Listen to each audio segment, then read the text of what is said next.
I know that shogi is nobody's favorite genre of retro game. Even if you like shogi, you're going to play something modern. Still, games like Tanigawa Kouji no Shogi Shinan 2 were a vital part of the disk system's infrastructure. If you have a console, you want to have some traditional games right alongside your current action games or RPGs.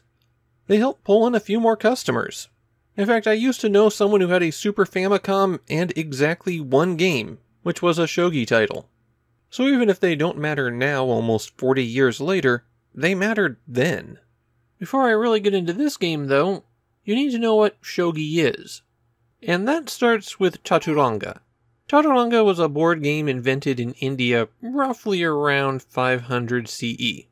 It was a game that could be played with either 2 or 4 players, and every player got a set of identical pieces, where each kind of piece moved on the square grid in a different way, and the goal was to capture your opponent's most important piece. The rules for Chaturanga proved to be very flexible, and people developed their own little twist on them. So as it traveled west through Persia and eventually to medieval Europe, the game became chess. And as it traveled east through China, it became xiangqi, and in Japan, it became shogi. Shogi has several distinctive things about it that are unlike other versions of this game. First, the movement of pieces is a lot more restrictive than you might expect. At the start, you have one piece that moves like a bishop, one piece that moves like a rook, and 2 pieces that can move as far as they want, but only straight ahead. And then, other than the knights, everyone else is restricted to 1 space. And not always the spaces that you'd expect. Only the king is able to move freely in 8 directions. Everyone else has holes that you have to deal with. If a shogi piece advances far enough, then you can turn it over and you'll get additional movement. Often that will fill in some of those gaps. Finally, shogi pieces are identical regardless of which side you're playing on. The way you can tell the sides apart is which way the piece is pointing. And if you capture an opponent's piece, you can put it back on the board facing your direction. Pretty much the only restriction on where you can set a piece down is that you can't have 2 pawns in the same column. Other than that, go hog wild. In my experience, that leads to shogi games being very defensive. Losses on your side are a lot more significant than they are in chess. Now I should say that if you couldn't tell already, I am awful at shogi. And unlike some of the other traditional Japanese games that have gotten 8-bit versions, I don't care for shogi that much. It's just not my thing. So definitely keep that in mind as I talk about Tanigawa Kouji no Shogi Shinan 2. And who is Tanigawa Kouji anyways? Obviously he's the guy on the cover, but why should you care? Well, going by the rankings of the Japanese Shogi Association, Tanigawa Kouji is the 5th best player of all time.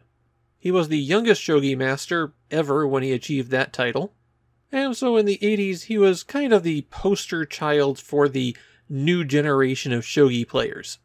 Kind of like Magnus Carlsen these days. Tanigawa's star has faded in recent years as he's struggled against younger players. Of course, Tanigawa Kouji no Shogi Shinan 2 was released at the peak of his career.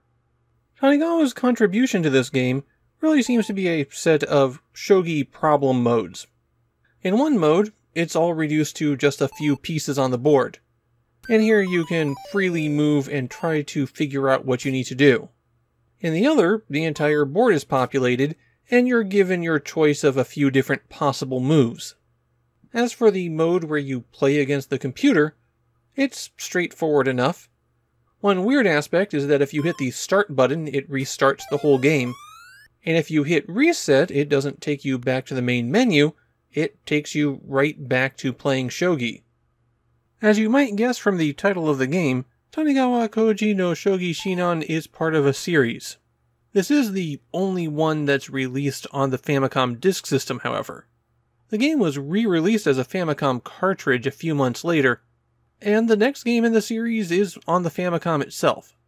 There was also a special version of Tanigawa Kouji no Shogi Shinan 2 that was released about a year after this exclusively to the disc rewriter kiosks, the stations in stores where you could take your Famicom Disk System games in and have new software written to them.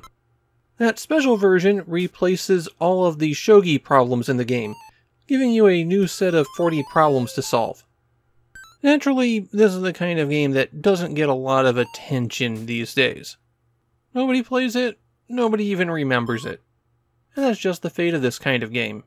You could load up a website right now and play a better version of Shogi than this.